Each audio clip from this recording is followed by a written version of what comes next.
Our mission really is to facilitate access to elevated states of awareness and improve mental well-being. We're focusing on installing these meditation pods in the workplaces, make it really convenient, accessible, and most importantly, very effective. We're a very design, aesthetically driven company, and it has to be something where people walk by or the client says, I want this. That's right. In the office for people to see, not hidden in some closet. Music really nourishes everything in my life. It's my tool for meditation because music is medicine. Our vision is to develop a network of over 20,000 pods that will place in hospitals, in schools, in co-working spaces, and airport lounges.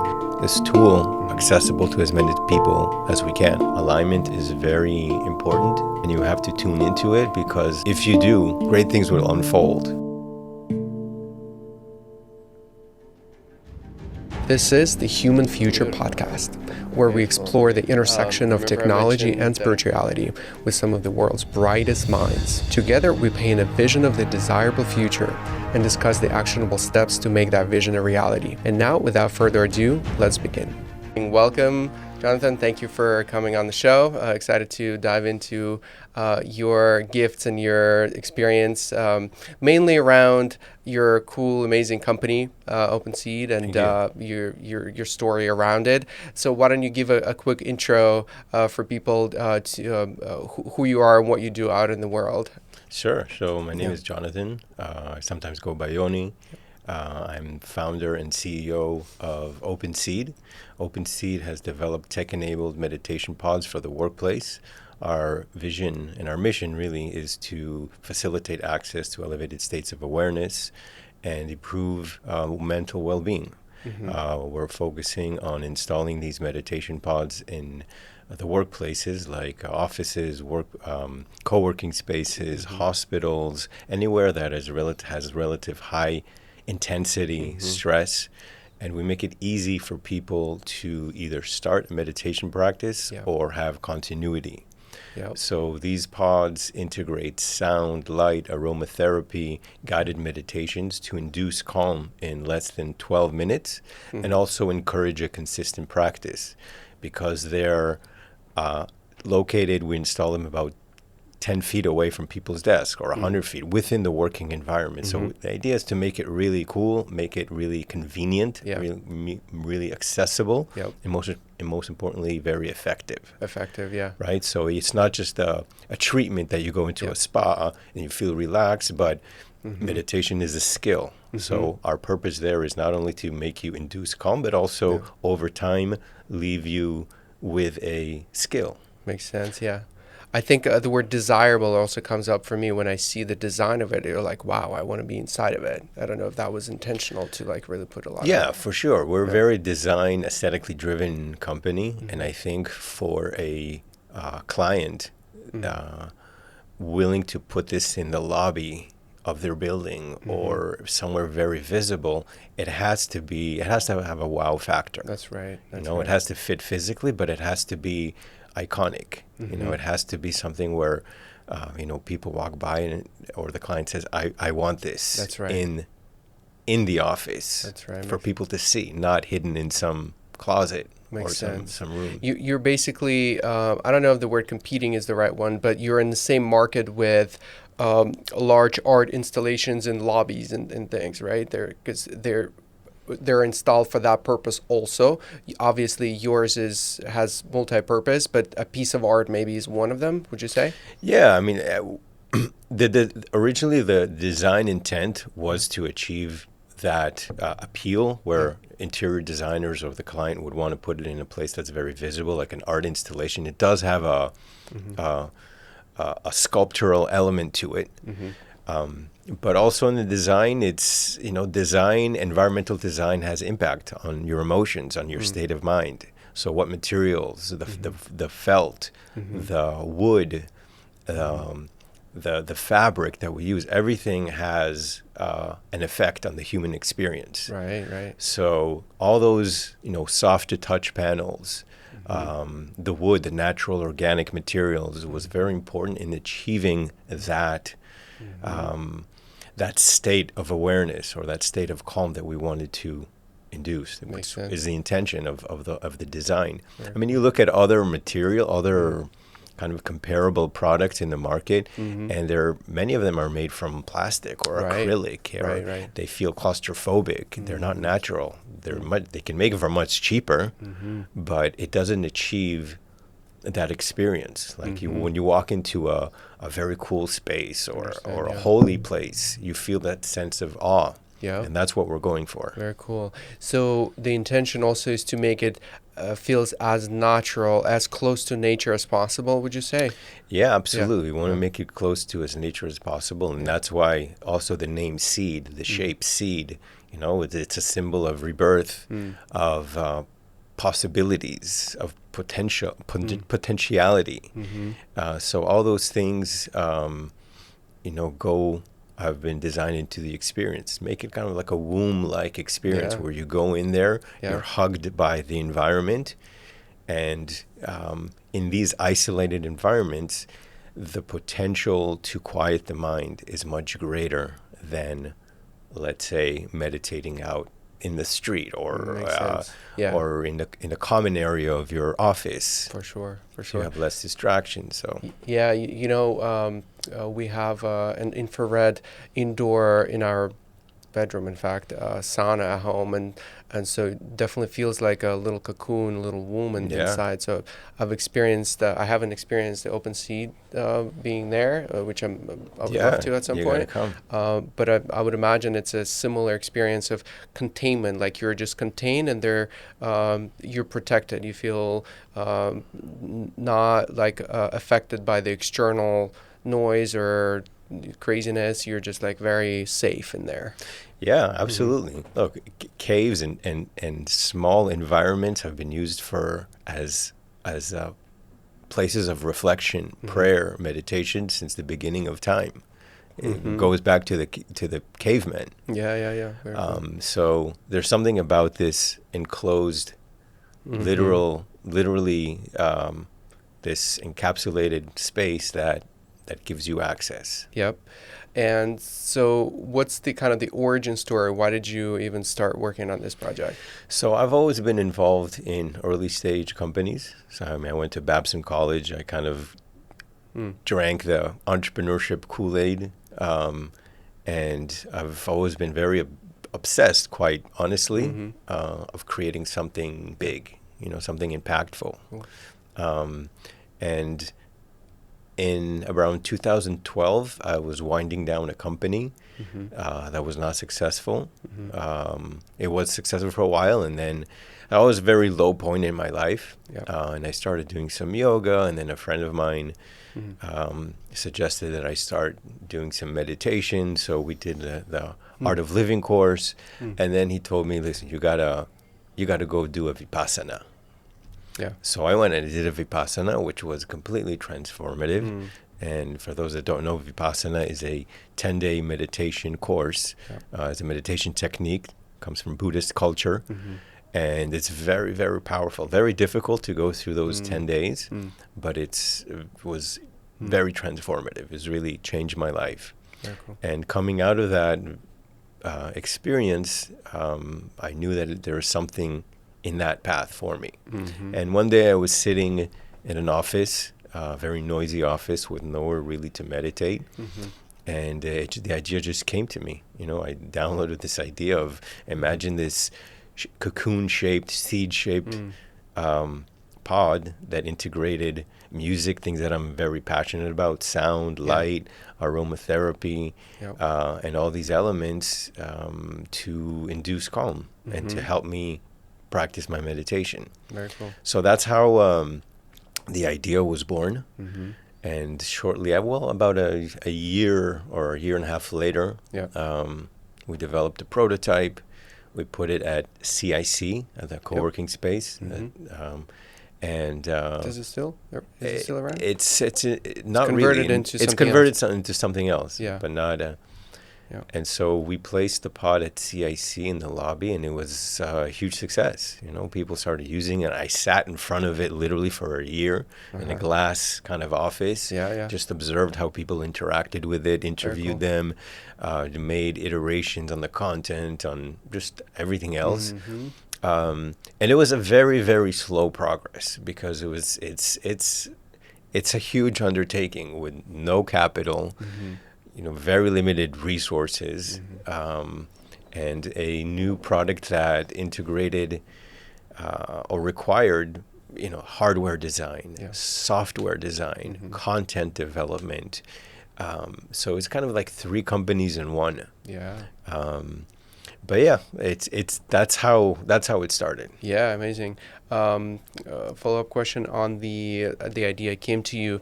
Do you believe, all of the ideas are in fact are always out there, and we're just channeling, we're picking them up? This is such a unique one, though. Do you think anyone else thought about it? Yeah, I think, and I agree with you. The ideas are out there. Yeah. And the universe just picks someone. Yeah. Or a few people to do it because it merits existence. Mm-hmm. And I think that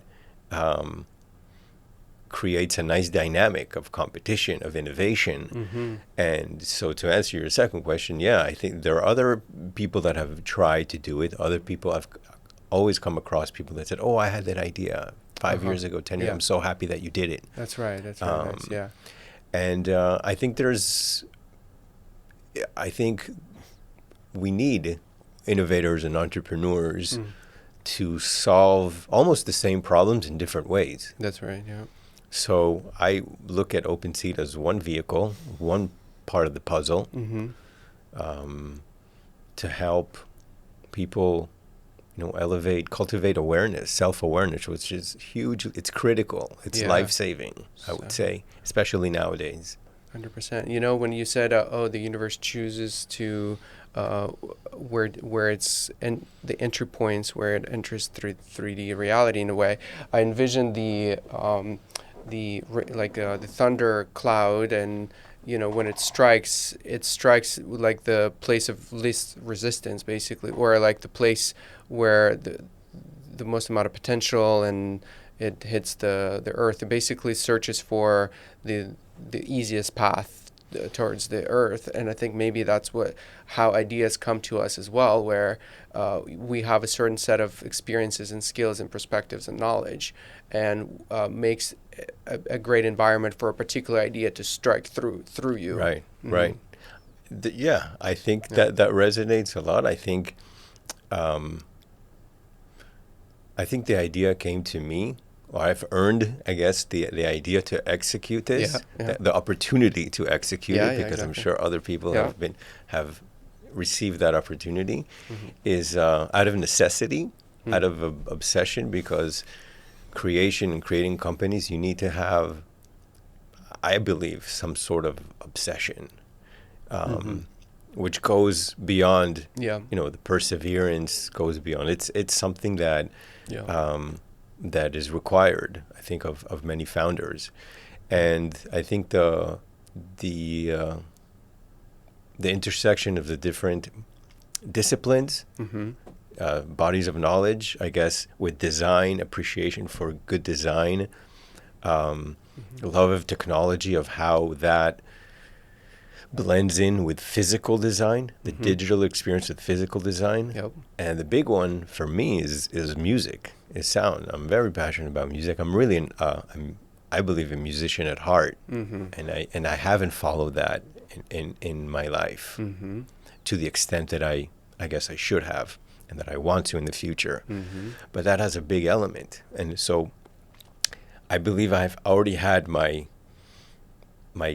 tentacles or my feet in all those buckets, and like you said, the universe said, okay, that could be a good option. This guy could. Yeah, let's strike through. And it also doesn't necessarily mean when the idea does go through that it will manifest. You're still up for things like willpower and your skills to actually make things happen in this reality. Like you could still get an idea and it could still come through you, but then, yeah. I think I think you're given an abundance of opportunities in life. Life is full of just an overflow, abundance of ideas. For sure. It's what sticks, and then that's the first stage of earning it. Then it's the execution, and that's where the real test is. And your love for technology, tell me a little bit more. How did that come about? Your previous companies were tech related? So my previous entrepreneur were not tech, innovations. Yeah. And they were always tech enabled. Tech enabled, yeah. From the moment I graduated Babson College, I worked for about a year in advertising, but really my first opportunity in technology was going back to Israel, where I was born, to work at a technology incubator, a software tech incubator in Jerusalem, where I worked with a company that developed a 3D engine to develop games for the gaming community. And then I worked at a VC in Tel Aviv that invested in technology companies. So that's the period where I really got exposed, both on the founder side and also the VC side. And then I came back to the U.S. I worked. I started a marketing agency, also developing web development, software development, and then went into founded a company with my brother and my mom and my sister-in-law called Ecoist, which we developed accessories, handbags made from upcycled materials.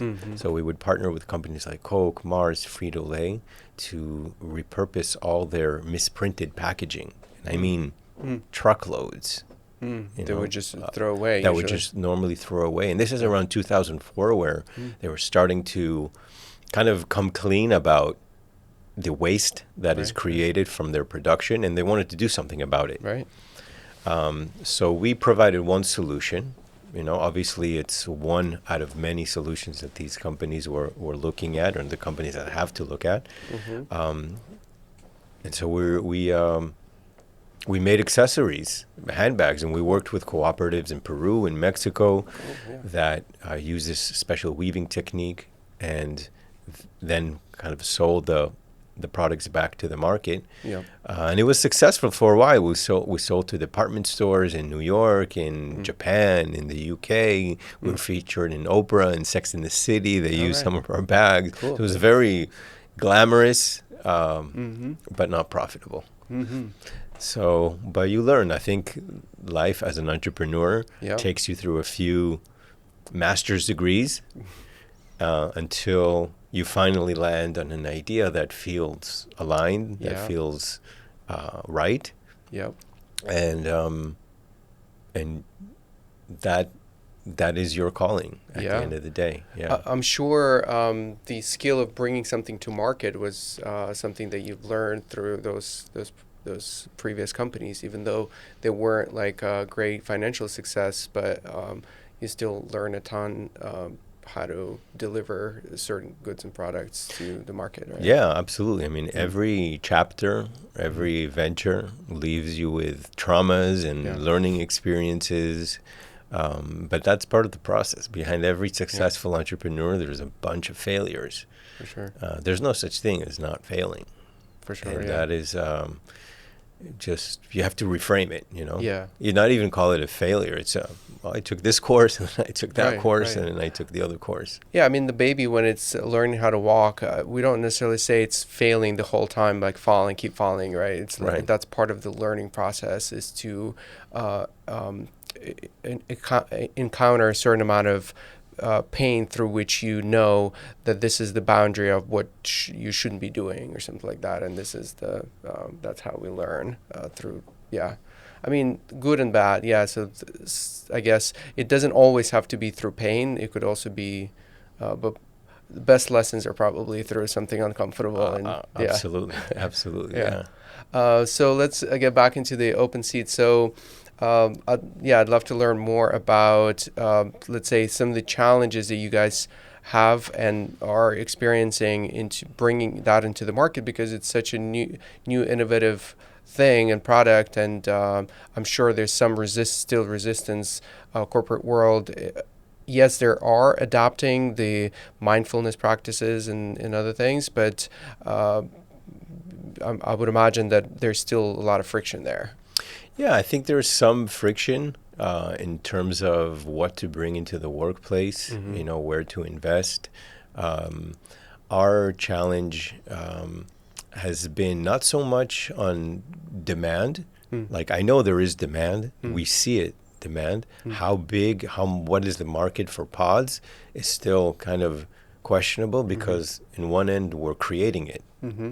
Right? It's not something that someone woke up one day and said, "Oh, we need a meditation pod." Of course, yeah. But we do need solutions for the workplace that bring people back into the office, make the workplace a wellness cultured, human-centric environment.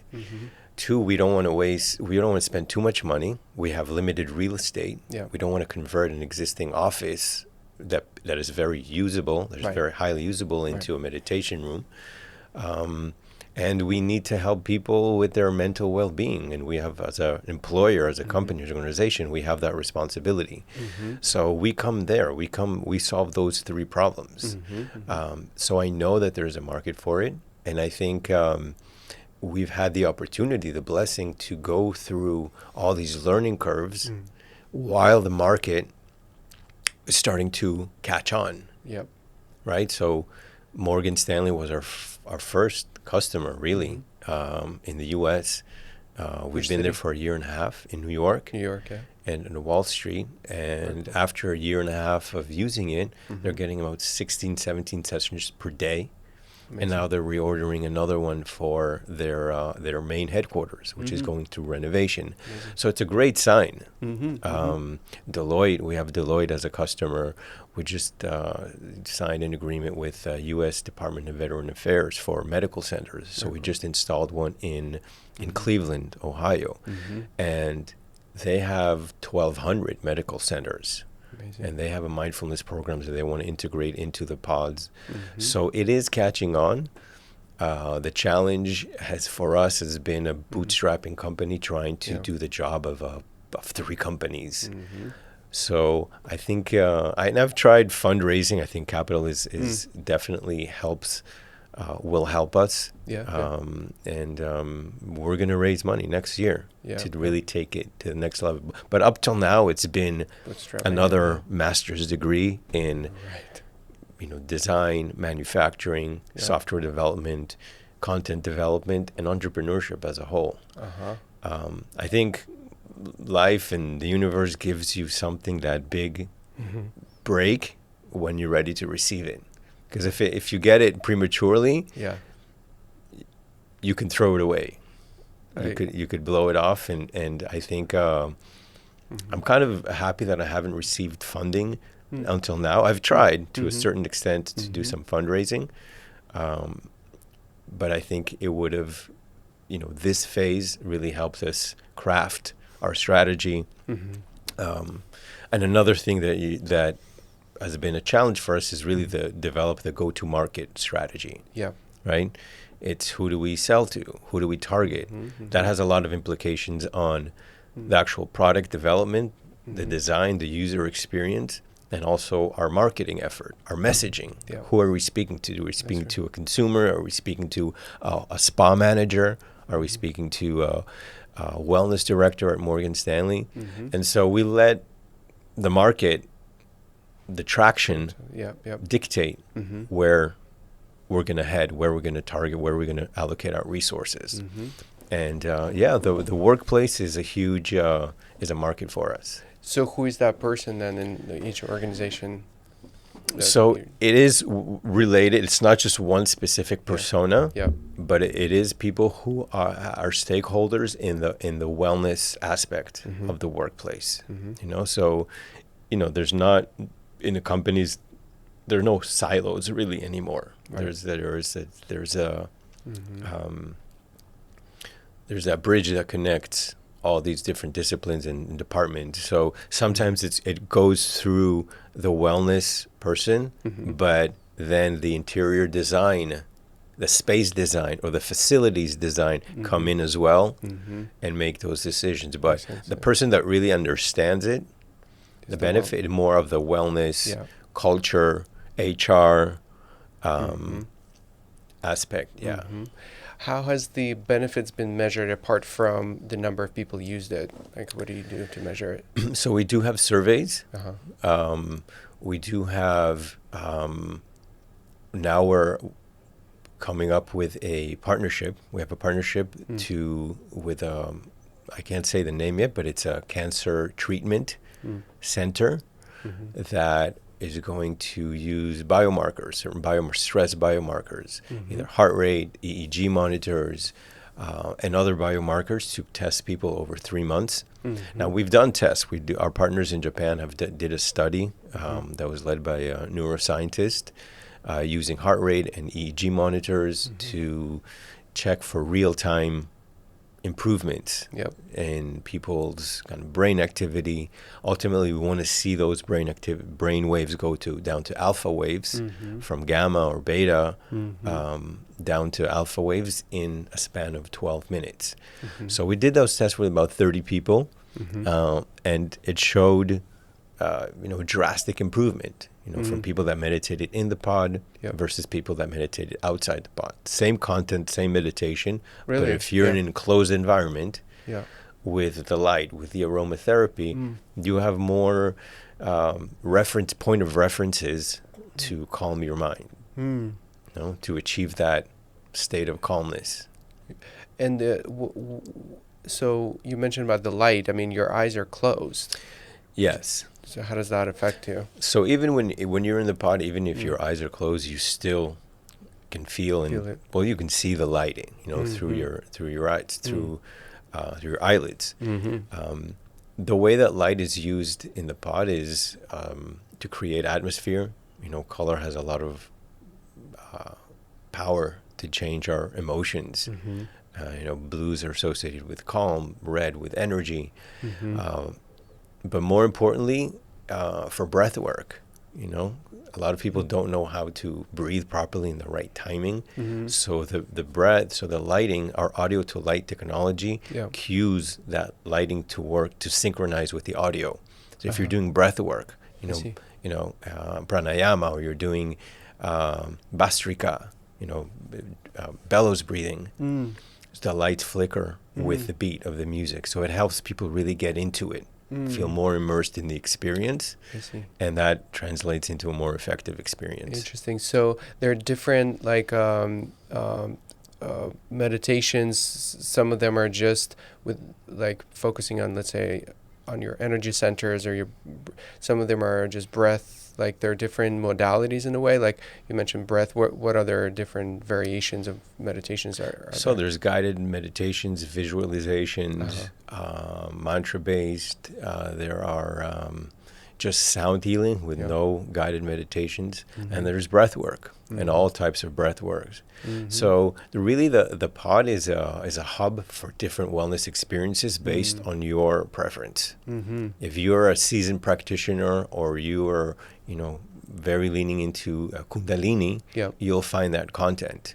I see. So part of the technology that we're building is to create more personalized experiences based on where you are. We want to meet people where they are, based on their preferences. If you want a female voice or a male voice, all those things are built into the technology that we're working on. And then that is something you let's say I want to use it again. So I used it sometime in the past, and I want to use it again. Do I have to pre-settle those preferences again, basically, or does it know? It knows. So it knows. So the next version of our tech is that you go and you log in, and it's your account. Right. So you have your pod here in your co-working space, or if you're working at Morgan Stanley on the 30th floor, right. You go in there, and the pod knows, welcome back. What would you like to work on today? Well, I'm very stressed out, or I'm trying to unleash my creativity. Boom, we come up with a recommendation and give you some options. is there some kind of AI component to it now, or like what voice? What's behind that voice? So we are right now working with real people. Yeah. Oh, yeah, yeah. I think the voice right now, we're not ready to go into AI voices. Yeah. I think that has a different. It's very important to project soul in this type of experience. I mean, AI. There's always room for AI in the back end. Yeah, yeah, yeah. To analyze all sorts of biomarkers and then provide recommendations. Yeah. But the actual voice. I mean, we've worked with Deepak Chopra. We've worked with amazing meditation teachers and sound healers, musicians to create the content. I was more on the front when you said, "Oh, what do you would like to work on today?" That's there's no voice of asking this. You're just clicking on things and selecting. Is that how the UI of that? Yeah. Yeah. So no, there's. It's not voice prompted. It's you just select. So yeah, the idea is to make it very simple, very intuitive. As soon as you walk into the pod, within 10, 15 seconds, you're already into the experience. Interesting.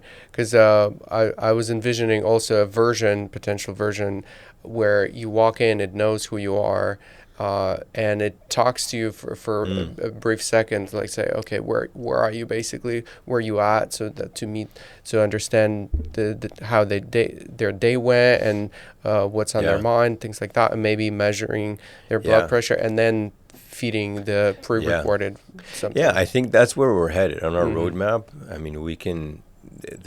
There's really no limit. I mean, we like to, like you just described, we'd like for someone to come in and to have sensors be able to pick up on your voice, be able to pick up on your heart rate, be able to pick up on certain markers that we can then not even ask you, say, okay, you seem like you need this type of a rewrite, and you say yes, and that's it. It's very quick, very intuitive, very smart. And at some point, I guess it will be so good that it doesn't even need to ask you. It gives you the most optimal practice for your state of being, and you just come out always like elevated. The technology is there. It's just a matter of being able to integrate it into a way that's cost effective, and that's really important. Sometimes with meditation, you don't need so much technology. People know that meditation works. Most people that have gone into it. Right. And so not everyone wants biofeedback. Not everyone wants to engage with technology. There's a fine line between using technology right and then completely disconnecting from it. Yeah. I think one of the most important UX factors in our pod is to make the technology almost invisible. That's right. So you're walking in there and you're taking more into a nature pod than a tech pod. I understand. Yeah. I always have I've always had this vision where the most advanced technology is the one that's least noticeable. Yeah. And that's probably the newer versions of your pod is probably going to have less technology noticeable. You will have more tech in there. Yeah. But it will have less noticeable tech. Maybe no screens. Maybe you don't need screens. You don't need screens. That's where we're headed. Yeah. I had this. So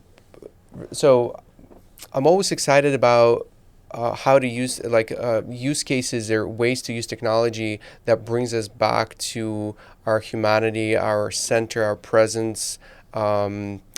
Expand our awareness. That's why I was excited to talk to you about your product. And I had once had this vision. Restart that now. Right. So this was at the point. So yeah, feel free to bring the mic a little closer here. You can do it a little closer. A little It's closer. almost like really close. Yeah, you got it. Yeah.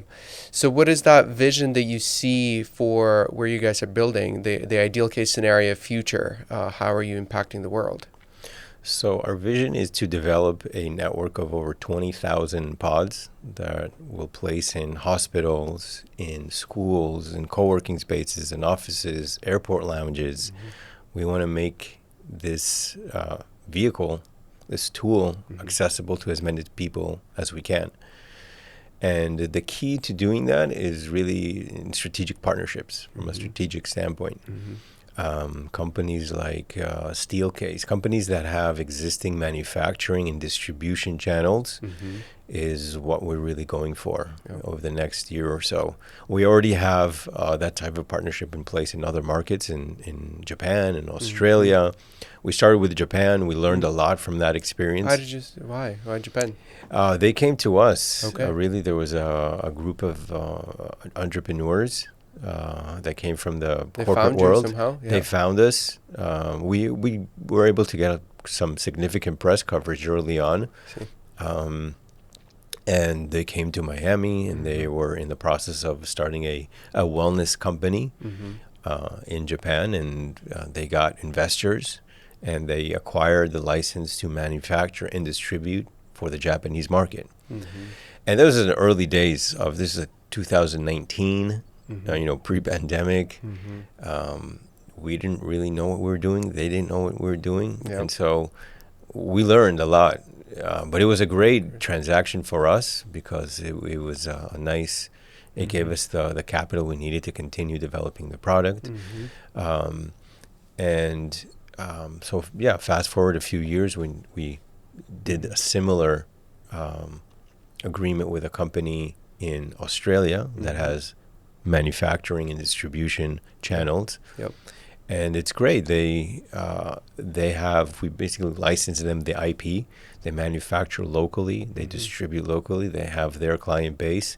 And we get a royalty and licensing fees. And that's really how we see our vision. My vision for the company is for us to be an innovation hub for the pod and other wellness amenities for the workplace, where we use materials, the technology, the content development.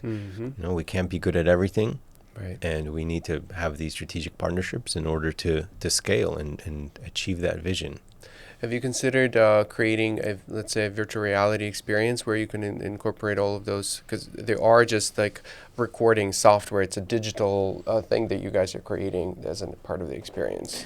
Yeah, I mean, we see the actual pod as a hub for different wellness experiences, where there's so many meditation apps and there's also VR, but no one has really provided a one-stop solution that includes the space. You can go build your meditation room, but you have to pick a room. You have to get permits. You have to know you're going to get content. You got to put all these pieces together. Right. And most people don't have the time, the know-how, and it probably is going to end up costing more than by just buying a pod and putting it in an open area where it's going to be utilized a lot more. Makes sense. I see it, maybe an analogy, tell me if that's correct, would be a movie theater where they provide the platform for movie producers and parties that produce content to stream their content in front of audiences. You're basically placing those movie theaters all around offices. They're more modular, obviously. They're not for big audiences at once. But it's kind of like similar. You're providing a platform for other creators to plug in their content. Yeah, absolutely. It's content. It's also hardware. You mentioned VR. So you can get a basic pod with sound, light, and aromatherapy. But if you want vibroacoustics, or if you want EEG biomarkers, biofeedback devices, if you want red light therapy. There's many applications is what I'm saying. Even for a ketamine therapy, different seating configurations for different type of applications. If you want to do a 20-minute meditation with just sound and light, that's fine. But if you want to go, a wellness center might want the pod with all the different modalities and features to offer more for the people that want to go deeper into their wellness experience. Interesting.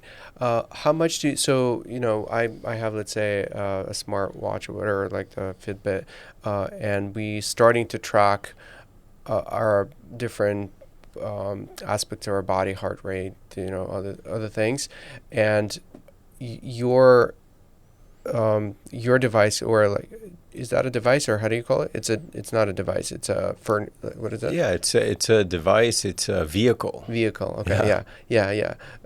Vehicle of consciousness, or a vehicle for consciousness expansion or something like that, to navigate consciousness. That could be. Yeah, that could be. Yeah. Yeah. Instead of navigating a highway, or navigating highways of consciousness. Yeah. That's cool. Yeah. I like that. So your vehicle could be also collecting all kinds of biomarkers that you just mentioned about. At what point does that become counterproductive? Like it's too much information. The whole purpose for you to center yourself and not be distracted by things, but then now by collecting all of this data and maybe giving you some feedback real time, that's potentially pulling you away from the main goal of the exercise. Right. Yeah. Yeah, not everyone wants technology in their face or to quantify their experience. Meditation is a proven technology in and of itself. Thousands of studies have already shown the vast benefits of meditation. We just deliver it in a different format. And so you don't need all this technology to quantify your experience. As long as you feel after 10, 15, 20 minutes, a more sense of calm, and you feel it in your body, you feel it in your voice, you feel it in your way of communicating, your way of thinking, then we've done our job. This device or this vehicle has done its job. Now there are ways to use technology that's not intrusive. Yeah. It's very hidden, where that is part of our core design principle, is that technology has to be hidden. Nobody wants another screen. So we see the vision as part of our roadmap is to make technology really invisible, to make it intuitive, to be very in the back end of the user experience. And it's all really about creating an environment that as soon as you walk in, you're already taken down a notch in terms of your stress level, and it sparks curiosity, a sense of awe, and a sense of relaxation and calm. What are the commonalities with sensory deprivation tank and what it's similar idea, right? They're trying to really bring you as inward as possible. Yeah, those technologies and those inventions are there to kind of help you drop in immediately. And I think the sensory deprivation, it's a different it's a different product. One is really, you can't put a sensory tank, floating tank in the lobby of Morgan Stanley. I think we're the dry version of that. That and you can put it in an airport lounge. You can put it in the lounge for doctors and nurses in an emergency room. You can put it in really anywhere. So, in this isolated environment, there is a greater potential to quiet the mind. And using guided meditation, breath work, aromatherapy, you're taking even deeper. And you're also, over time, given a skill. So you're taught a skill, which is the skill of meditation, whether it's through breath work, visualization, mantra-based meditation, breath work. That's really our purpose. It's not just a device you go for relieve stress. Meditation goes much deeper than just a stress relief modality. It's there to really help you cultivate self-awareness, which is the basis for transformation. What is the benefit of community in the meditative practice, you think? Meditating together with someone or meditating by yourself? Are there differences, and what are they? I think there's different formats. I think community-based is crucial. Whether it's you're meditating, you're doing sports together, or you're doing whatever. That's one of the pillars of wellness, social interactions and connection. Right. And so I think it works differently we're all different. Some people like to do sports by themselves and meditate with others, or meditate by yourself and do sports with others. Yep.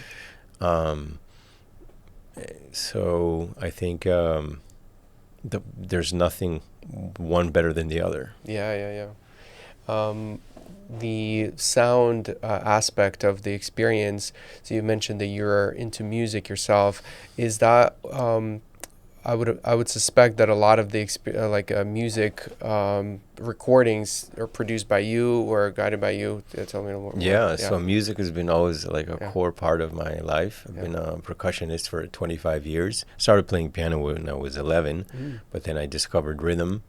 I kind of gravitated towards that.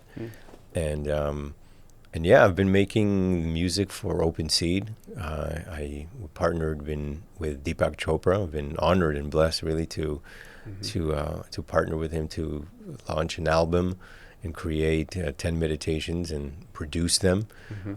Really dream come true.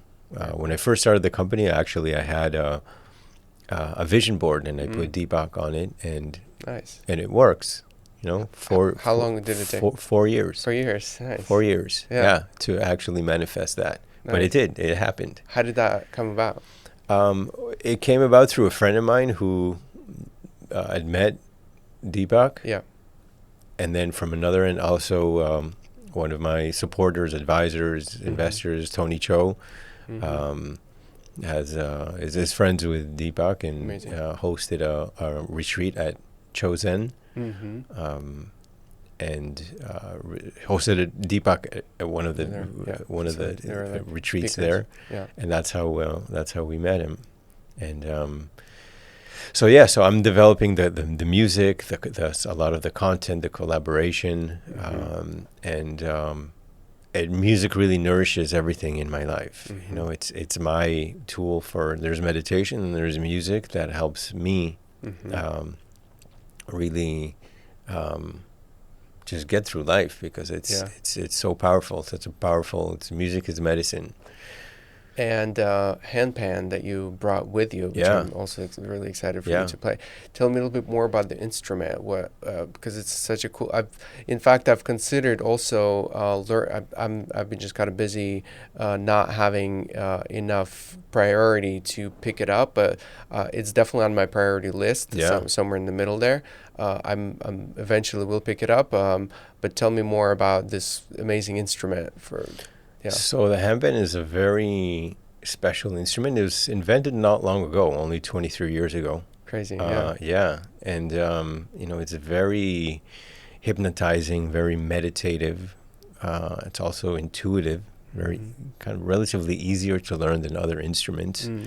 And it was, like I said, invented 23 years ago by a couple in the Swiss Alps that was inspired by the steel drum of Trinidad and the islands, with calypso music, and around the 90s or 80s and 90s, there was a movement of calypso music in Europe, and this couple was making instruments with metal sheets, kind of like steel pan, and they one day they said, well, why don't we do an instrument that instead of it being a concave shape, is a convex shape, that integrated other sounds like the gong, other instruments that would allow this to be played for rhythm, harmony, and melody at the same time in the same instrument.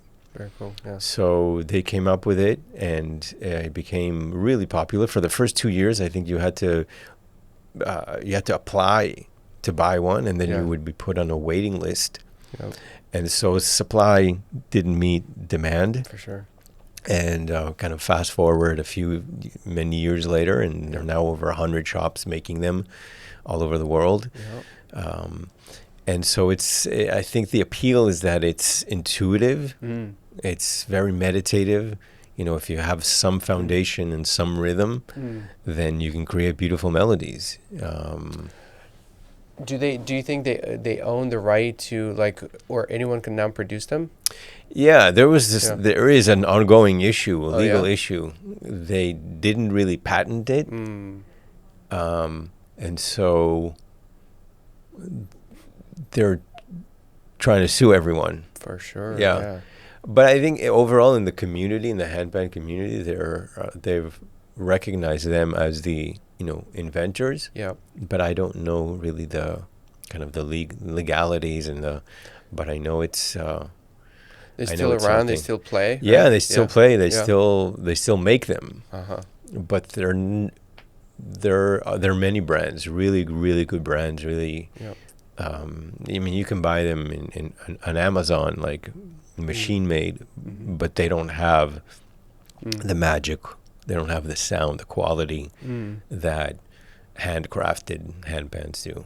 Is it about the accuracy of bending the metal, or what is that? It's the quality of the metal. Okay. It's the craftsmanship. It's the tuning, Mm-hmm. how they're tuned, and really the sound that they create. Mm-hmm. So you're not going to get if it's machine pressed, you're not going to get the tuning nor the quality that you would with a craftsperson that really carefully tunes every single note on the pan. How do you tune it? You like bend it in a certain It's way? welding, yeah. It's Yeah, a little bit of welding. It's Yeah. a little bit of there's now infrastructure for making handpans, certain tools. Mm-hmm.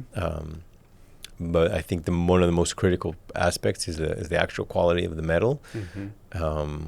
and the crafting of it and the tuning. Mm-hmm. You have so many different techniques. I've seen many handpan manufacturers and how they go about it. Yep.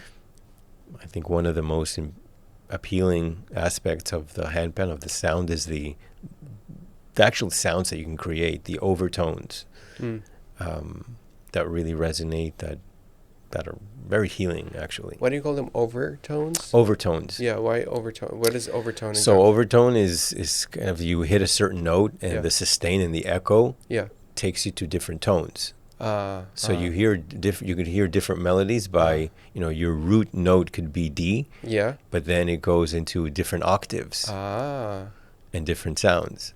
So it's a tone. It's jumping over that tone. That's why it's like an overtone. Yeah. Uh-huh. So sometimes when you play the handpan, Yeah. you'll start hearing melodies that are created by the sound waves of the original notes that you played. Right. You hearing the music from the derivatives of the Right. Right. Right. And you get that with with percussion, with many instruments, but it's especially strong with the handpan because it's a metallic instrument. Uh-huh. And why is it intuitive? You said it's intuitive. Well, because there's no it's intuitive because every handpan is tuned to one scale, to a single scale. So you can't sound that bad, right? Yeah. It's like if you're put on a piano and you don't know what to do, Yeah. it will probably go wrong. Yeah, I see. Because there's not a lot of possibilities. Right. There's just one possibility. You're only playing in one scale. Right. You may not be creating the best melodies, but it's not going to sound horrible. I see. But if you have a little bit of, you start learning the pattern, certain patterns. This is what I teach now. So I've started teaching handpan about 6 months ago. Okay. And I found it fascinating, the concept of teaching. Yeah. It's been one of the best learning experiences for me. Yeah. To learn how to teach. For sure. And so with a handpan, it's as long as you have, a certain foundation, a little bit of rhythm, which is what I teach, you can create like beautiful melodies, beautiful rhythms. So yeah, I've very much tied music to the other areas of my life, especially with OpenSeed, by creating content. And what was the last point I wanted to say? Very important. It'll come to you. It was there. Yeah, it's like a common thread for everything Yeah. that you're doing. Yeah. Apart from OpenSeed, where else does it manifest? So it really nourishes. Ultimately, Yeah. my purpose is to, whether it's OpenSeed or music, is to facilitate access to higher states of awareness. To create a sense of calm. And music is a powerful tool. So I've been blessed with that talent, with that passion. Yeah. And it goes in parallel with OpenSeed. Goes parallel and also merges in many ways. Because we're creating content for OpenSeed. I'm collaborating with meditation teachers, with other musicians to create music for it. But the classes in and of itself is, amazing. And I teach it in a beautiful space, Plant the Future in Little River. Like, they've been gracious enough to allow me to use their beautiful space, which is all about biophilia, to conduct the classes. And yeah, I started in March of last year, and now it's been about 25 cohorts already, 25 groups that I've gone through. Oh, very cool. Different levels. Very cool. And I think the big takeaway, the message is that, if there's a whisper there for everyone, if there's a whisper telling you to do something, and that whisper doesn't go away and it's there, eventually it's going to get really loud. That's right, yeah. And you have to follow it. And this is something that I've been asked to do for quite a few years, to teach, either percussion or djembe, that was my original instrument. For some reason I hesitated, and then I came across the handpan, and I got to a point where it was like obvious. It's obvious you should do this. So it's good to be obsessed as a founder. I say this to other founders and just the people in general. You can be passionate about multiple things. Yes. And however, there's one thing that the universe really wants you to do, and if you don't do it, it's not going to go well for you. I think. But if you do it, everything else, that's right, will go better. It will nourish other areas of your life. So is OpenSeed the one, or the music is the one? The music is the one. Music is the one. Yeah. Music is the one. OpenSeed is very important. I don't think one goes without the other. I've always had this thought where I didn't want to make money from music. I always wanted to have it as a channel for complete freedom of expression, without judgment, without having to conform, without having to think that this needs to generate money. That's right, yeah.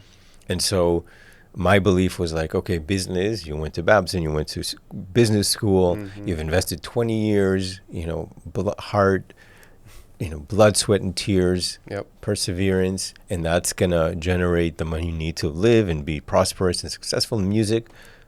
It's a give back. But that's not exactly how it's gone down.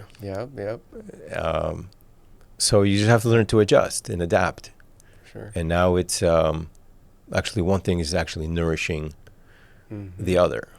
Man, I totally see for you having the whole personal brand built around being a musician, and because that's where you shine the most. That's where you have more to say, you have more to play, or you have more to express in that domain. OpenSeed, yes, you can talk about the benefits and how you guys are expanding, and from the perspective of content, I think you will run out of amazing ideas there much faster than a form of creativity, just a form of art. You're just expressing yourself. It's infinite. You can continue that unlimited, and I would totally just focus more on the it really goes hand in hand. Like, if people find out about your you playing, and they're like, wow, I really enjoyed this experience. In fact, there is a YouTuber, or he has a YouTube channel where he plays handpan. You probably know, like, a bald guy. He's one of the Martin. Yeah. So I've watched him play. Like, it was just an enjoyable experience to hear it and see high quality videos and stuff like that. I totally see something of that kind for you, where you also build your brand around that, and then you happen to also lead the company that's where your music is hosted as well. Right, right. I think, look, the OpenSeed is not about me, you know. I think everything that we do is our expression, and I believe that it should have an impact on others. However, I do look at OpenSeed as a platform to distribute my music and others' music. We were talking before about, creating the platform. Yep. And, OpenSeed we see it as a hub for different wellness experiences, whether it be audio, visual, multi-sensory experiences. And I think as artists, creators, we can now work with different senses. Why limit to just sound, where we can create as an experience? Well, I'm creating this sound, and I would love for it to be accompanied by this light and this scent. Yeah. And you as an artist create that whole multi-sensory experience. I think that's a very interesting. If we can create a platform to make it easy for artists to experiment, plug themselves in, and be able to use those. Yeah. I think it's that's kind of like an app store powerful. where there is a curation process. Somebody is curating it. Yeah. Like that. But yeah, music is the creation of it, and collaborating is where I find my peak performance, the zone, Amazing. the flow state. How often do you play? I play every day now. Every day, of course. Yeah. But for many years, I considered music as a side thing when I have time. Right. And now I've prioritized. It's part of my morning ritual. Amazing. Wake up, meditate, play music, exercise. I prioritize that. Beautiful. Yeah. Are you going to play for us? Yeah, let's do a little. I would love that, man. Yeah. Let's do a little meditation. This little sound. Whoever is listening and watching, you're up for a treat. Get ready for a journey. So is there a specific name for the tone? Like, because they have different tonality, like different, what are they called, octaves? Or These different scales. Scales, right. Yeah. So this one is, can I put the microphone? Yeah. So this one is... maybe on the side, like you could... bend it. Here, like this, maybe. So this one is a B flat minor scale. Okay, yep. This is made by a brand called Vipassana from Israel. And it's just beautiful. This is my favorite pan. My first one I got was a D minor. Okay. But there's something about this pan it's just the sounds don't get old. It's just very magical. All right. So...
Beautiful, man. Beautiful. Thank you. Remember I mentioned that I've considered playing it at some point, and it's on my priority list. Well, it went up by many points up now. I really, it just reminds me now more that this is really, there's a calling for this beautiful instrument for me as well. Yeah. Yeah, no, it's people sign up for different purposes. Some people are like sound healers; they integrate it into their course. Some people just want it for themselves as a practice at home, as a meditation.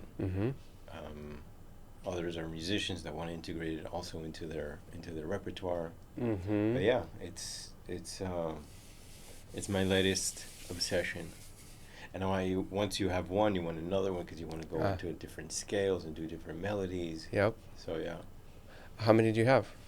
I own two, but I have access to many others. Actually, my friend Michelle Berlin, yes. She is also a great player and imports them from, she sells them. She imports them from Italy, from other brands. So we work together to make them more accessible here. Amazing. Yeah. You how often do you guys play together?